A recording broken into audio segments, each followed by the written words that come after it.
That was Denise Whitfield, 6 days after burying the man she thought she knew completely. She had planned his funeral believing she was the only family he had left. She was wrong before the service even started. This is the story of a marriage built on a lie so ordinary no one thought to question it, and the stranger who arrived to unmake it. The question is simple, and it will not leave her alone for the rest of this story. How do you grieve a man you are only just beginning to meet? Denise had spent the morning of the funeral doing what she had done for 22 years whenever something felt too heavy to hold all at once. She kept her hands busy. She ironed a shirt Robert would never wear again and hung it on the closet door where he used to lay out his clothes the night before an early shift. She pressed the collar twice, though it was already flat. Marcus, their son, watched from the hallway and said nothing, because there was nothing in the house that felt like the right thing to say. Denise had chosen the flowers, the hymn, the seating chart for family that, as far as she understood the word, numbered exactly 3 people. Marcus had driven in from college the night before, arriving after midnight with a single duffel bag and eyes red from crying somewhere along the highway where no one could see him do it. He had hugged his mother at the door for a long time without either of them saying anything, and then he had gone straight to his old room and sat on the edge of the bed he had not slept in since summer, looking at a bookshelf still lined with trophies from Little League seasons his father had coached. He had come downstairs the next morning already dressed for the funeral, his tie slightly crooked, and Denise had straightened it for him at the kitchen table, the way she used to when he was small, neither of them commenting on how strange it felt to be preparing for a day like this one together.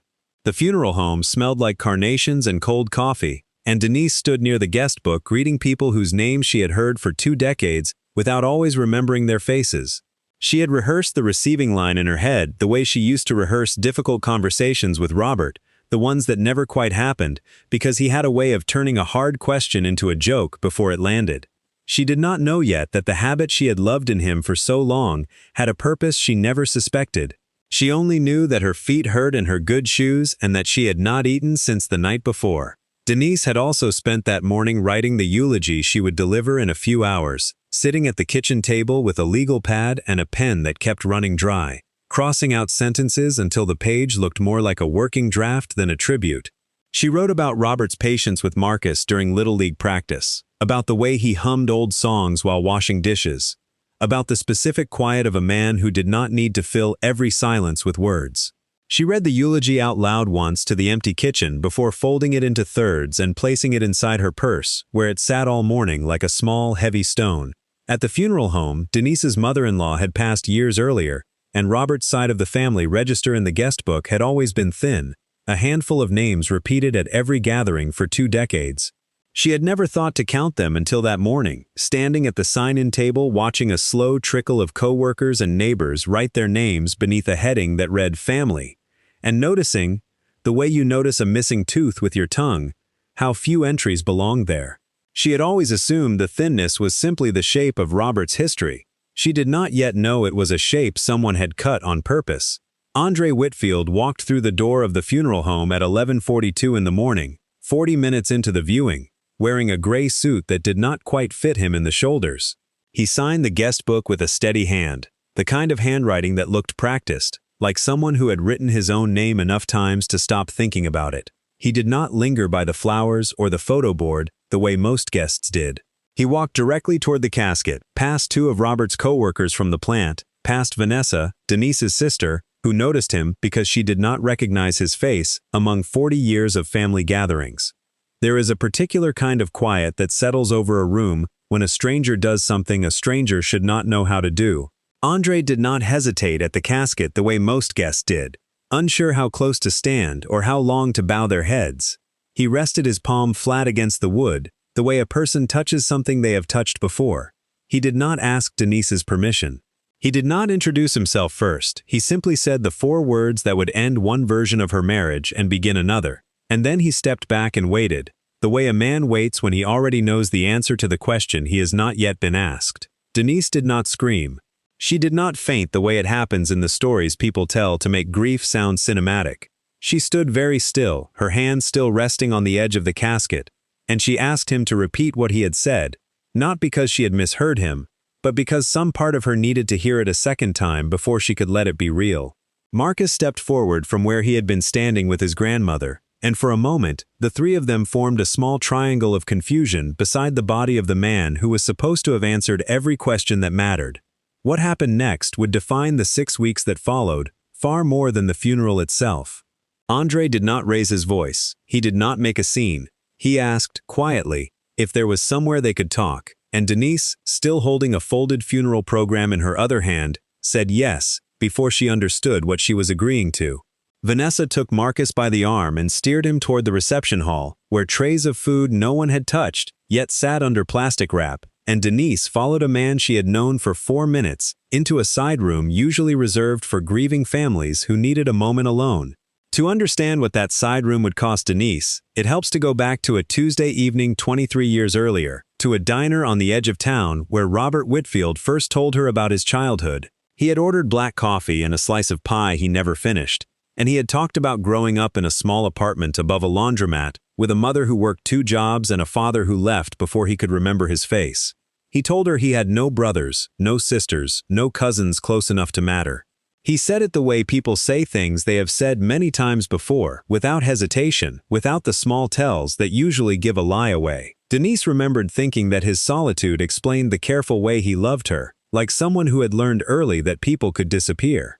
She remembered, too, the exact way he had stirred his coffee while he spoke, 3 slow circles with the spoon, before setting it down on the napkin, a small habit she would watch him repeat at kitchen tables for the next 2 decades, without ever once connecting it to that first conversation. At the time, she had reached across the table and taken his hand, moved by what she believed was a rare moment of vulnerability from a man who did not often offer them. She told him that night that she admired how he had built himself into someone steady, despite starting with so little family to lean on. He had smiled at that, thanked her quietly, and changed the subject to dessert, and she had not thought to wonder, not once in the 22 years that followed, why a man moved to tears by so little else had answered a question about his own brother without a flicker of visible cost. Denise remembered the first time she met Loretta, Robert's mother, at a small apartment that smelled of lavender detergent, the same laundromat still humming 2 floors below through the thin walls. Loretta had been warm and quick to laugh, but Denise remembered a flicker of hesitation crossing the older woman's face whenever the conversation drifted toward family, a hesitation Denise mistook, at the time, for simple grief over a husband who had left long ago. Loretta kept a single-framed photograph on her mantel, of Robert alone as a teenager, and Denise never thought to ask whether any other photographs from that same period had once existed and quietly disappeared. Their wedding, 3 years later, had exactly 11 guests on Robert's side, and every one of them was a coworker or a family friend of his mother's. Never blood. Denise's family filled the other half of the small church, aunts and cousins, and a grandmother who cried through the whole ceremony, and Denise remembered feeling a small ache for Robert, a man marrying into a crowd when he had walked in with almost no one behind him. She held his hand tighter that day because of it. She spent the next 2 decades protecting the empty half of every family photograph without ever once wondering why it was empty. The marriage that followed looked, from the outside, like the kind other people envied. Robert coached Marcus's Little League team for 6 seasons. He fixed the fence every spring without being asked.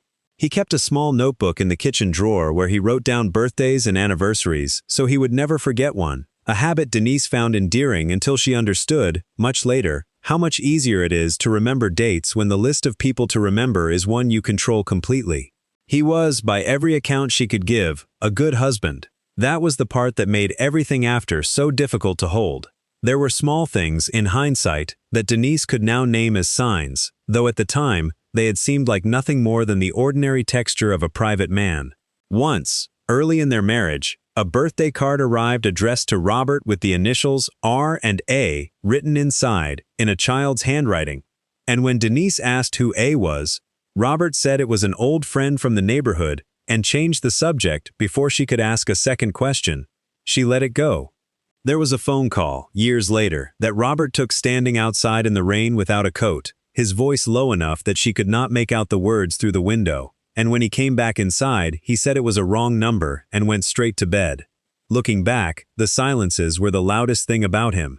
She just did not know yet what they were covering. Robert had a way of ending conversations about his past with a joke, a small deflection so smooth, it rarely registered as a deflection at all. Denise used to tell friends that Robert was simply a private man, the kind who did not need to talk about his childhood to be a good father, a good husband, a good provider.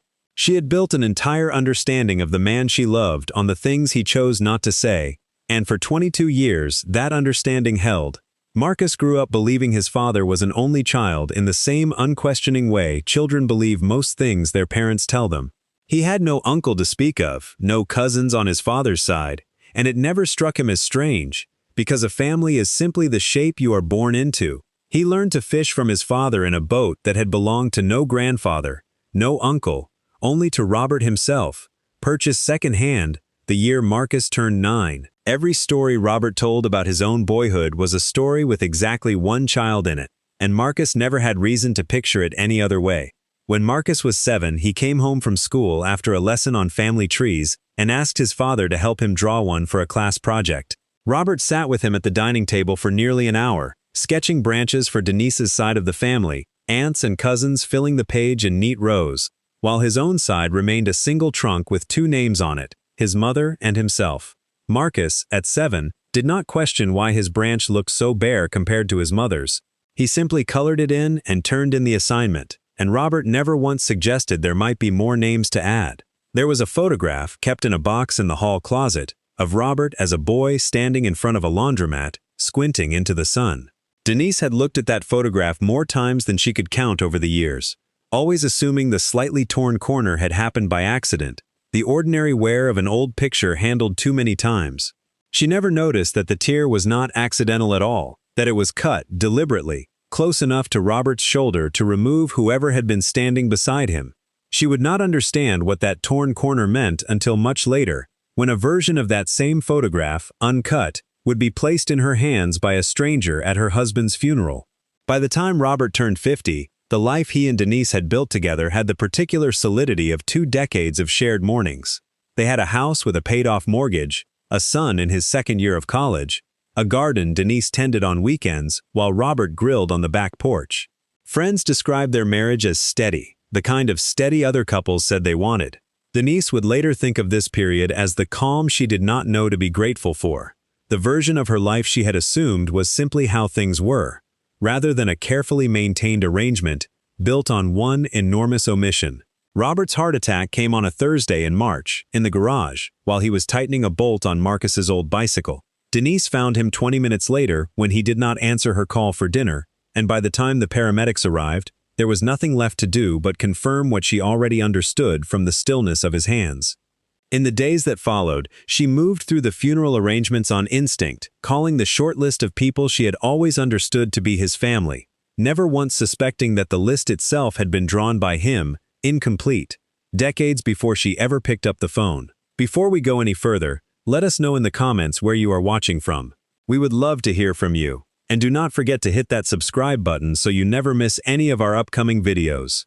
The side room at the funeral home had 2 folding chairs and a box of tissues no one had touched. Andre sat first, his hands folded in his lap, and waited for Denise to close the door before he spoke again.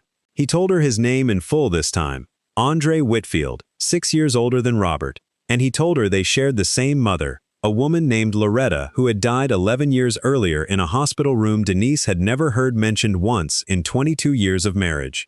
Denise sat across from him, gripping the funeral program so tightly the edges had begun to soften in her hand. Andre reached into his jacket pocket and took out a photograph, worn soft at the corners, and set it on the small table between them. It showed 2 boys standing in front of a laundromat, squinting into the sun, one perhaps 7, the other closer to 13. Denise recognized the younger boy immediately as Robert. She had a version of that exact photograph at home, the one in the hall closet with the torn corner, the one she had always assumed had simply worn thin with age. Sitting whole in front of her now, uncut, she understood for the first time that the missing piece had never been an accident. Someone had removed the older boy standing beside him, deliberately, with scissors, and kept only the half that told the story Robert wanted told. Andre explained the mechanics of it slowly, the way a person explains something they have turned over in their mind for decades and finally learned to say without flinching. Loretta had lent him $3,000, her entire savings at the time, to help open a small repair shop with a friend from the neighborhood. and she had done it quietly, without telling Robert, because she knew her younger son would object. When the shop failed within the year and the money was gone, Loretta had cried for months, not over the money itself, but over the friend who had disappeared with most of it, and Robert, 13 years old, and watching his mother grieve a loss he did not fully understand, decided the person responsible for her tears was the brother who had asked her for it in the first place. Andre explained, without asking for sympathy, that he had left home at 19 after an argument with their mother that neither he nor Robert had ever fully forgiven, an argument over money Loretta had lent Andre and never told Robert about. Money that vanished into a business that failed within a year. Robert, 13 years old at the time, had watched his mother cry over the loss for months and had decided, in the private and absolute way children sometimes decide things, that his brother had chosen himself over the family. Andre said he had tried, over the following years, to make it right. He had written letters, he had called on holidays. Robert had answered fewer and fewer of them, until one year he stopped answering at all. What Andre did not know, and what he learned only from Loretta before she died, was that Robert had begun telling people he had no siblings sometime in his 20s, around the time he met Denise. It was not a single dramatic declaration. It was a slow erasure, one omitted sentence at a time, until the omission became the official version of his life. Loretta, in her final years, had asked Robert more than once to reconcile, and each time he changed the subject the same way he had changed the subject with Denise, about the birthday card, about the phone call in the rain, about every small crack that had ever threatened to show the shape of what he was hiding. Andre told Denise that in the hospital, 3 days before Loretta died, she had asked him to call Robert one last time, and Robert had come to the phone but said almost nothing, standing in the hallway of the very house Denise now sat in alone, his hand pressed flat against the wall, while his mother said goodbye to a son who could not bring himself to answer her the way she needed. Andre had heard the silence on the line and understood, finally, that some doors do not stay closed by accident. Denise remembered that week now with a different weight than she had carried it at the time. She remembered Robert coming home from the hospital pale and withdrawn, saying only that his mother had passed and that the funeral would be small, family only, and that he preferred to handle the arrangements himself. She remembered offering to come with him and Robert gently refusing, telling her it was something he needed to do alone. She had respected that wish without question, the way she had respected so many of his private silences over the years, never once suspecting that alone meant something closer to hidden, that the small funeral he described had, in fact, included a brother he simply chose not to mention, was standing at the back of the same small room. Denise sat with the photograph in her hands and felt something she did not yet have language for, a grief layered on top of grief. The second one aimed not at Robert's death, but at the 22 years she had spent believing a story he had built specifically so no one would ask the questions Andre was now answering without being asked. She thought of Marcus in the reception hall, eating nothing, believing until this exact hour that he had no uncle, no cousins on his father's side, no history beyond the one his father had handed him in careful, edited pieces. She asked Andre, quietly, why he had come at all, after everything. After so many unanswered letters and so many silent holidays. Andre said he had read the obituary in the newspaper by accident, scrolling through a local paper out of habit, and had recognized his brother's face in a photograph taken 20 years after the last time he had seen it in person. He said he had debated for 3 days whether to come, and had decided, in the end, that a person deserves to be buried by someone who remembers who they actually were, not only the version they had chosen to become. Denise walked back into the reception hall 40 minutes later, and the room had not changed, the trays of food still wrapped in plastic, the low murmur of mourners still filling the space, but she had changed inside it completely. She found Marcus by the window and told him, as gently as she could manage, that his father had a brother, that he had an uncle sitting in the next room, and that everything he had understood about his family for 19 years was, in at least one important way, incomplete. Marcus set down the cup he was holding without drinking from it, and did not say anything for nearly a full minute. Vanessa found Denise in the hallway outside the reception hall and asked, quietly, whether she wanted her to handle the rest of the afternoon, the way sisters sometimes offer to carry a weight, without being asked to explain why it has suddenly gotten heavier. Denise shook her head and smoothed the front of her black dress with both hands, a gesture she had made 100 times that week without noticing, and said she needed to finish the day the way she had planned it. One hymn, and one prayer at a time, because stopping now felt like it would mean stopping altogether. The rest of the funeral proceeded the way funerals do, with hymns and a eulogy Denise had written 3 days earlier, believing it was complete. A eulogy that now felt like it belonged to a man slightly different from the one being lowered into the ground. She delivered it anyway, her voice steady, because the words were still true, even if they were no longer the whole truth. Andre stood near the back of the gathered mourners during the burial, not beside the family, not quite a stranger either, occupying a place that did not yet have a name. Denise's voice caught only once during the eulogy, on the line about Robert being a man who never let anyone see him struggle, and she paused for exactly 3 seconds, her hand gripping the edge of the small podium, before continuing to the end. Marcus watched from the front row, his jaw tight, his hands folded in his lap in the same way his father used to fold his hands during church. At the graveside afterward, as the casket was lowered, Andre stood with his hat removed and his head bowed, and Denise noticed, for the first time, how much his posture in grief resembled Robert's posture in every photograph she had of him standing at a funeral for someone else, years earlier, a resemblance she would not have recognized as family until that exact moment. She had buried a man that afternoon. She had not yet buried the story she believed about him. That would take much longer. And it would not happen in a funeral home, or a cemetery, or any of the places designed to hold grief. It would happen slowly, over the weeks that followed, in a kitchen, at a dinner table, in the quiet hours after everyone else had gone home, and the house had returned to the particular silence of 2 people missing a third. In the first week after the funeral, Denise found herself doing something she had never done in 22 years of marriage. She began going through Robert's things not to grieve them but to interrogate them. Opening drawers she had never had reason to open, reading old receipts and insurance documents looking for a name she had only just learned to look for. She found nothing at first, which unsettled her more than finding something would have, because it meant Robert had been careful, methodical, thorough, in a way that suggested the omission had been maintained on purpose for decades, rather than simply avoided out of old habit. She searched his old work bag first, the canvas one he had carried to the plant for 15 years, finding nothing but spare change and a pocket knife with his initials engraved on the handle. She searched the shoebox of tax documents in the office closet, the folder of old warranties for appliances long since replaced, the glove compartment of his truck, still parked in the driveway because she had not yet found the will to sell it. Each empty search left her more convinced that whatever Robert had hidden, he had hidden it somewhere she would not think to look on instinct, somewhere reserved specifically for the one thing he needed no one to ever find by accident. She found the box in the back of the hall closet on the 9th day, the same box that held the torn photograph she had looked at 100 times without understanding it.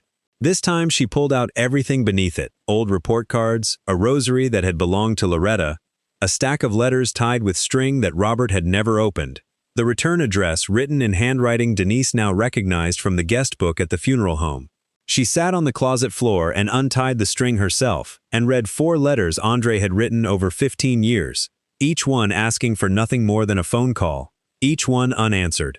The letters were shorter than she expected, a paragraph or 2 each, written in the plain, unguarded language of someone who no longer believed elaborate persuasion would work, but kept trying anyway, out of something that looked, to Denise, remarkably like hope.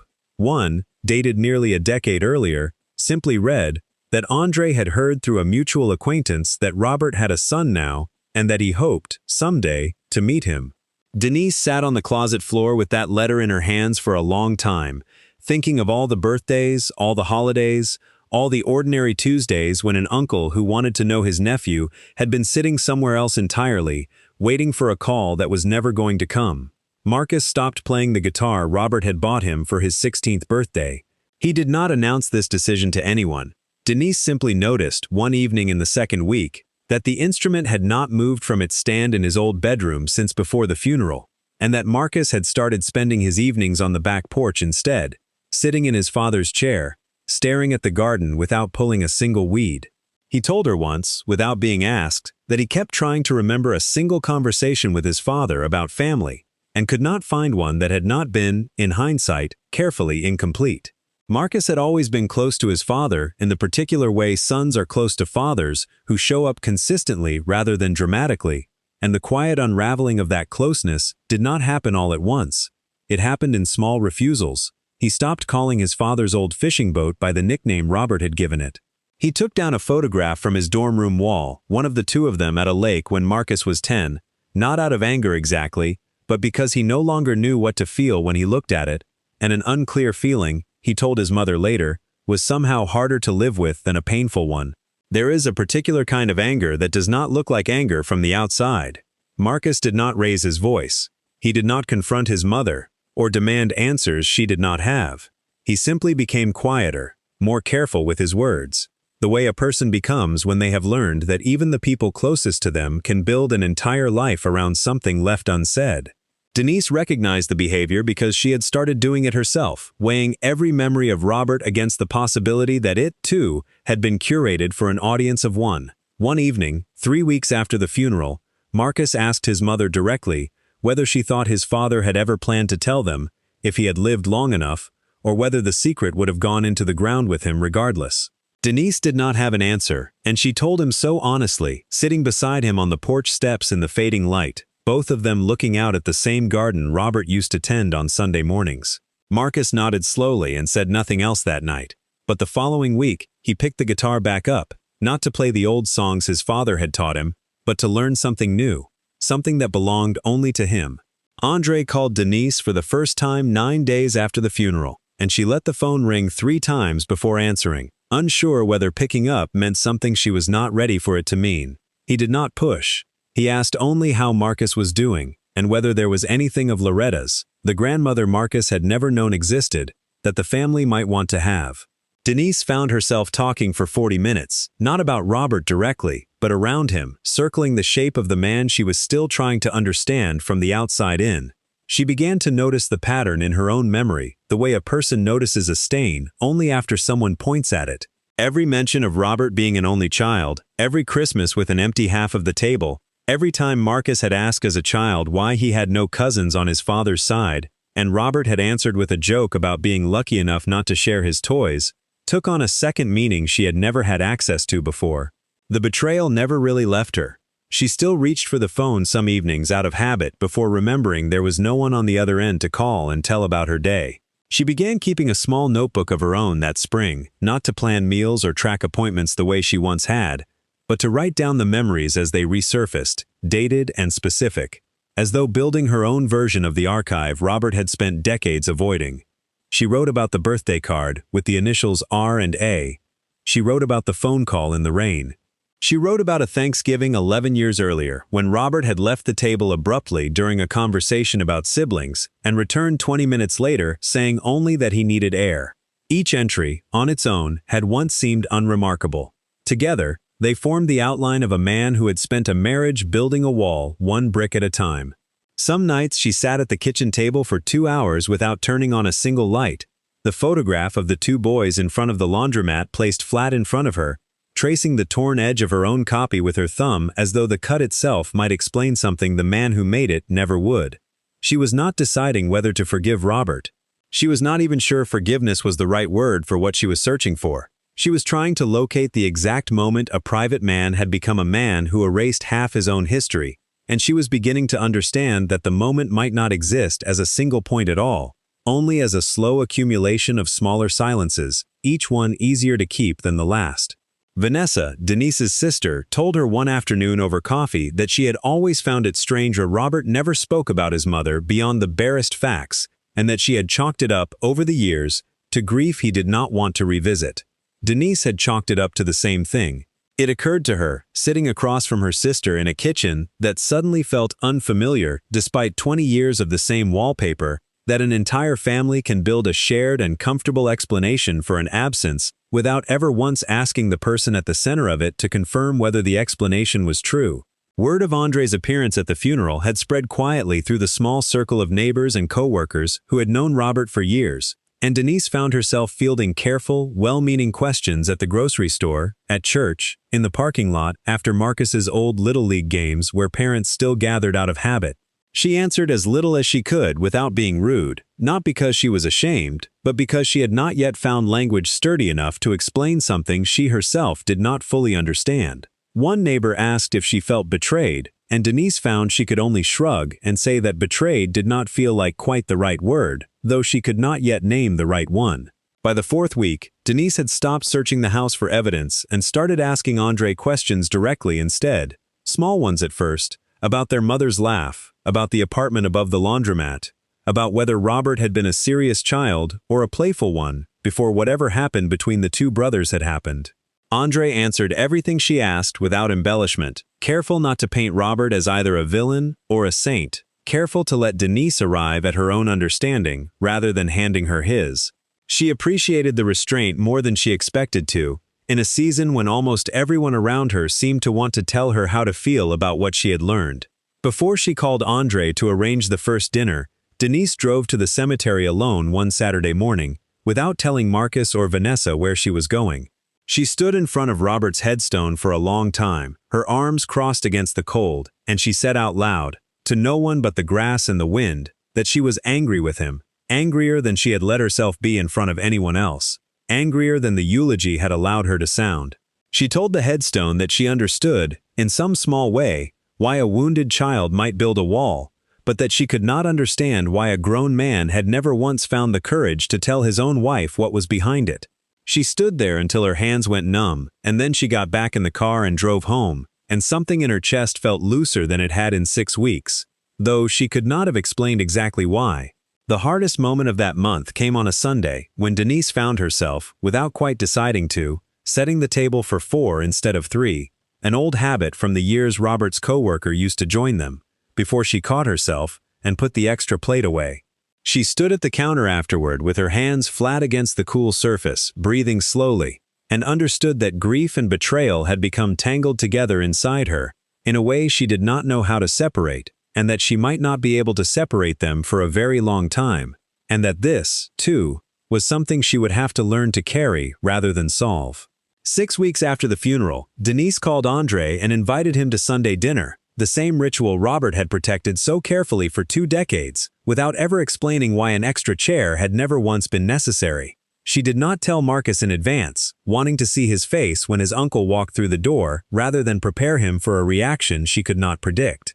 Marcus stood in the hallway when Andre arrived, holding the guitar he had not touched in a month, and after a long moment he set it down on the couch and extended his hand instead, the way his father had once taught him to greet someone he respected. The first 10 minutes of that dinner were stiff in the way first meetings between strangers who share a bloodline often are, all careful small talk about the drive over and the weather turning colder. Denise noticed Andre's hands shook slightly as he unfolded his napkin, and she understood, watching him, that this dinner cost him something too. A man walking into a house built entirely around a version of his brother that had never included him.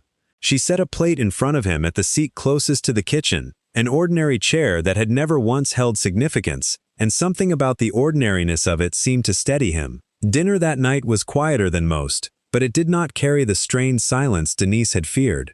Andre told stories about Robert as a boy, small ones, the kind that had nothing to do with the falling out and everything to do with a child neither Denise nor Marcus had ever been allowed to meet, a boy who had been afraid of thunderstorms, who had once cried for an hour after losing a spelling bee, who had idolized his older brother before the argument over their mother's money made idolizing him impossible.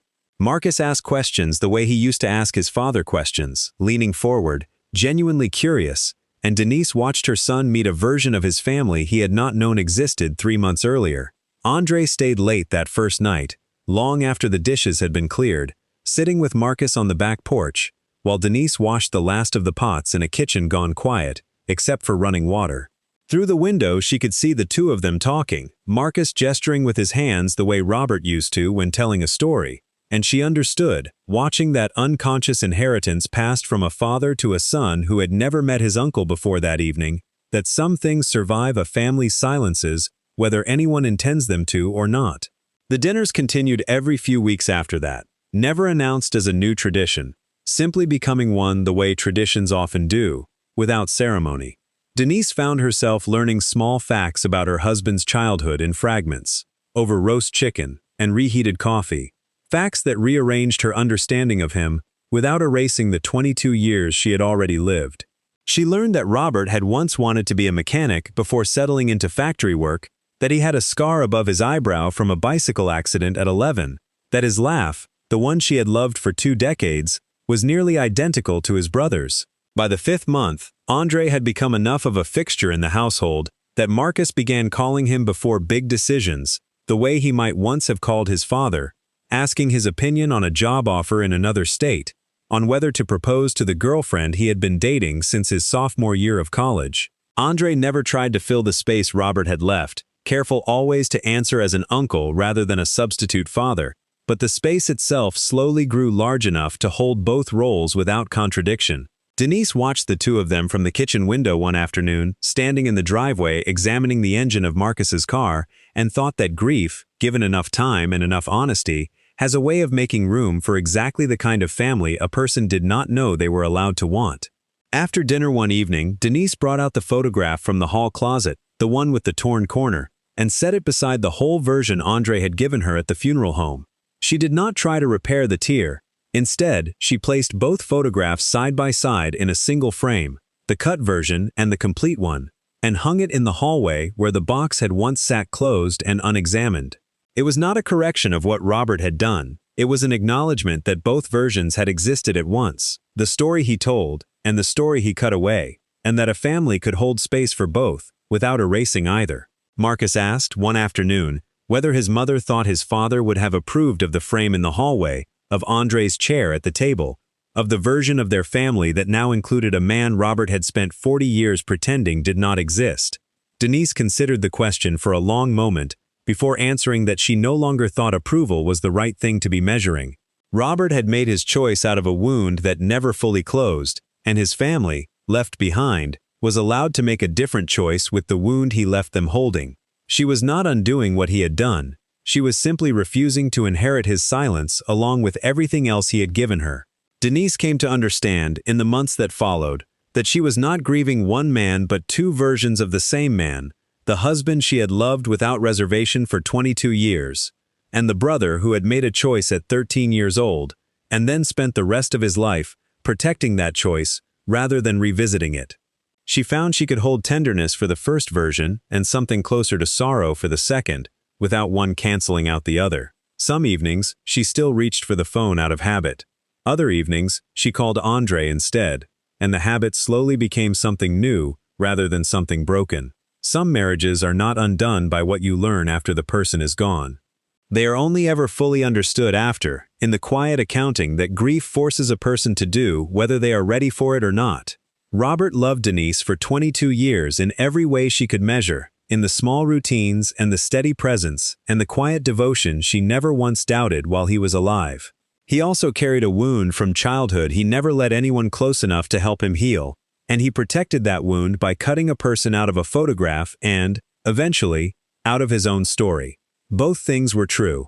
Denise had spent months trying to decide which version of Robert was the real one, and she finally understood that the question itself had been the wrong one all along. On the anniversary of Robert's death, a year later, Denise, Marcus, and Andre gathered at the cemetery together for the first time, standing in a small triangle around the headstone, the way the 3 of them had once stood, confused and untethered, beside his casket. No one spoke for several minutes. Andre eventually knelt and placed a single stone on top of the headstone.